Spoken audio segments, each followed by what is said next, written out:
Rub-a-dub-dub, this Packard is a tub. I don't think that's what the Packard designers were dreaming of, but for some people, that's the legacy of this car. They call it the Bathtub Packard. Hi there, Rick DeBrule with another chapter in the automotive evolution here once again at the Martin Auto Museum, a wonderful collection of more than 170 cars in Phoenix that tell all kinds of interesting stories about the automotive evolution. And as you can see, we got all kinds of great stuff like that Plymouth Superbird back there, a big boat Cadillac from the 1970s, and this car right here, this 1950 Packard, which we'll talk about in just a moment. But first, make sure you like and subscribe, and in the comments down below, let me know what I got right, and most importantly, what I got wrong, because there's always something that I get wrong. And do you have a story about driving around in a Packard just like this one, maybe during the 50s or even the 60s? Now, before we talk too much about this particular car, this 1950 Packard, I want to talk about the history of the Packard Automobile Company. James and his brother William Packard founded the company in 1899 along with an investor by the name of George Weiss. In the early 1900s, Packard developed a reputation for engineering innovation. It was really the first major U.S. builder, for example, to use a regular steering wheel, what we think of traditional today. Packard was also an early adopter of the V12 engine, which appeared in its cars in 1915. They called it the Twin Six. Packard quickly established itself as a luxury brand. They were known for attention to detail and steady refinement. By the end of the 1920s, Packard was one of the top-selling luxury car manufacturers in the United States. In fact, their ads were famous for the tagline, "Packard, ask the man who owns one." During the Great Depression, though, well, Packard had to make some strategic changes. They had to expand their customer base. In 1935, they introduced the 120. That was a mid-price car designed to increase sales volume. But while it helped the company financially, it also diluted the concept of Packard as a luxury brand. Packard entered the post-war world as an independent automaker in a changing market. It faced increased competition from larger companies that had more resources and a wider dealer network.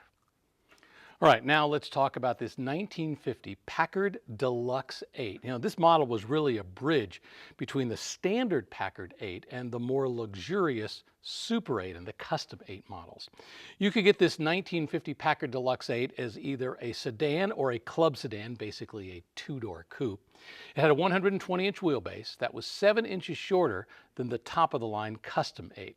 But the 1950 Packard really had a couple of problems. The first, well, quite frankly, it was the styling. The concept was to use that smooth, rounded bodywork with enclosed fenders and a wider look. But it's just not that pretty. In fact, a lot of people call these bathtub Packards because upside down, they look like a bathtub. The other problem, quite frankly, was under the hood, the engine. They still use the straight 8. And while it's considered one of the better straight 8s ever made, it wasn't a V8. And in fact, just the year before, Cadillac had introduced its new overhead valve V8, not just a V8, but a better V8. The result is that Packard sales dropped in 1950, while Cadillac, well, they sold more. So in 1951, Packard decides to completely restyle its lineup. The post-war design, this thing that they introduced in 1948, really just did not have staying power. Let's take a walk around and look at the styling of this 1950 Packard Deluxe 8. This was part of the 23rd design series for Packard. The 22nd series was really the beginning of the post-war design for a couple years. Then 1950, technically, this became the 23rd series. Still used that upright but very distinctive grille. As you can see, they had now gone to the smoother concept of having the headlights integrated into the fenders. Very similar to what everybody else was doing back in those days in terms of having the fender flow down off of the hood. When you look down the side, it was similar to what Ford was doing in terms of having a nice smooth line all the way down the side. Unlike the Chevy, which used the pontoon fenders, this was still continuing to be smooth. But for what it's worth, folks just didn't find it that attractive of a car, nor do they find it that attractive of a car today. While the 1948 Cadillac started using the fins and that fuselage tail looking look that came back, this was pretty mundane in terms of its styling. Very smooth, but just not advanced in terms of what people were wanting, and I think the Cadillac was what they were wanting. Underneath this rear end, though, it does have a independent rear suspension, which I think is pretty impressive for its day. Gave some pretty nice riding. Had a solid front axle up front. Used traditional body on frame construction, very durable as you might imagine. Once again, it was effective. It did a great job. It just wasn't flashy, and a lot of folks wanted flashy. By the way, I do need to talk about the hood ornaments. Packard hood ornaments are hugely famous. Now here's a question. Is it a cormorant or a pelican? A lot of people call these cormorants. A lot of people call them pelicans. Initially, when this came out, folks called them pelicans. And at first, Packard said, no, it's going to be a cormorant. We want something a little more fancy sounding.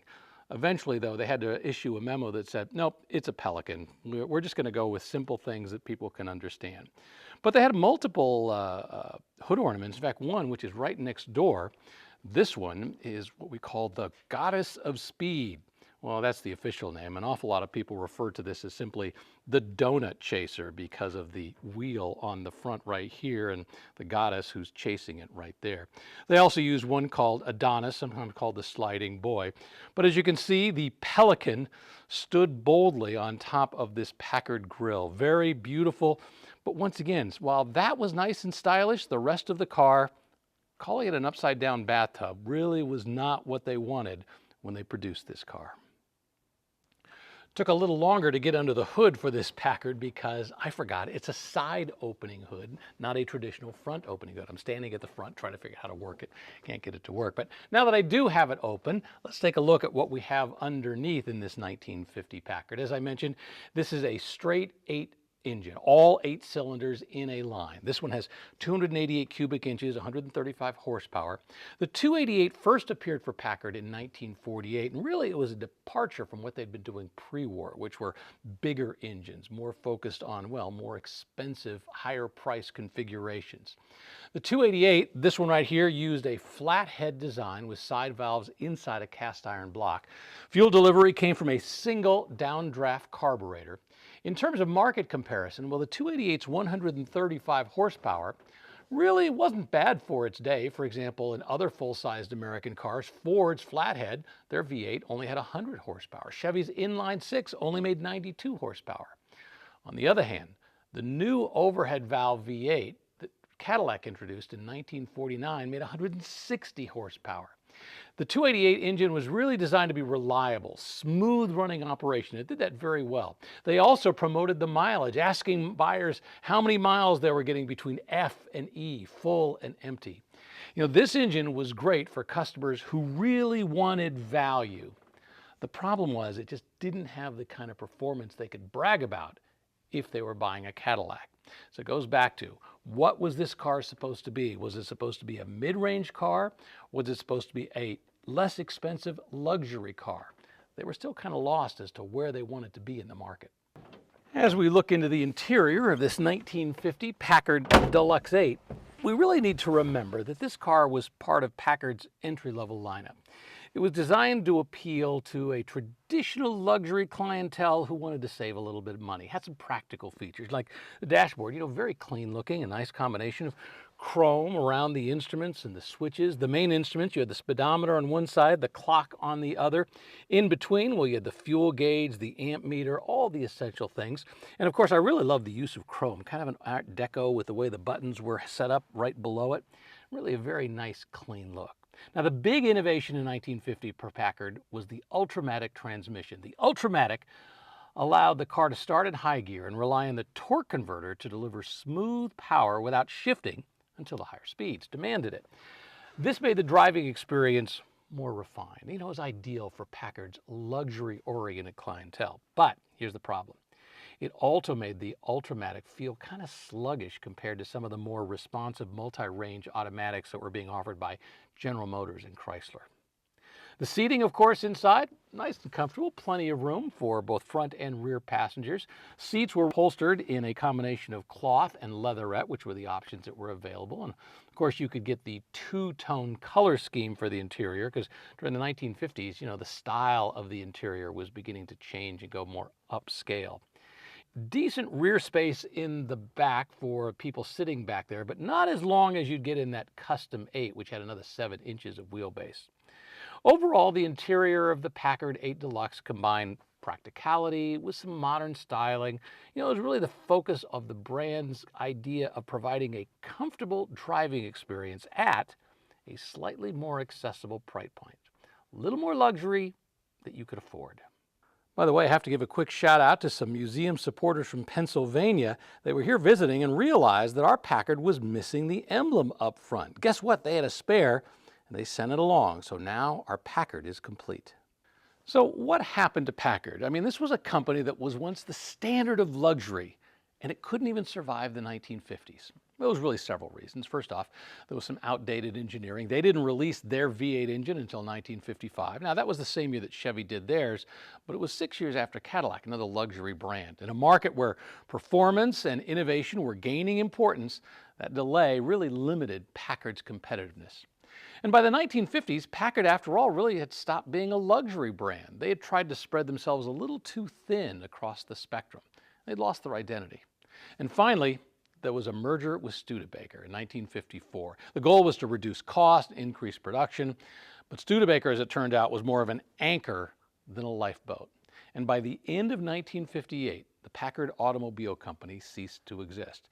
And unfortunately, I think when we look at this Packard Deluxe 8 from 1950, it's more part of the problem than what could have been a solution. The upside-down bathtub styling. Yes, it was smooth, it ran very well, it had plenty of comfort inside. But in the 1950s, when everything was starting to move forward with jet age styling and jet age performance, this Packard wasn't forward-looking. It just wasn't enough to keep Packard alive.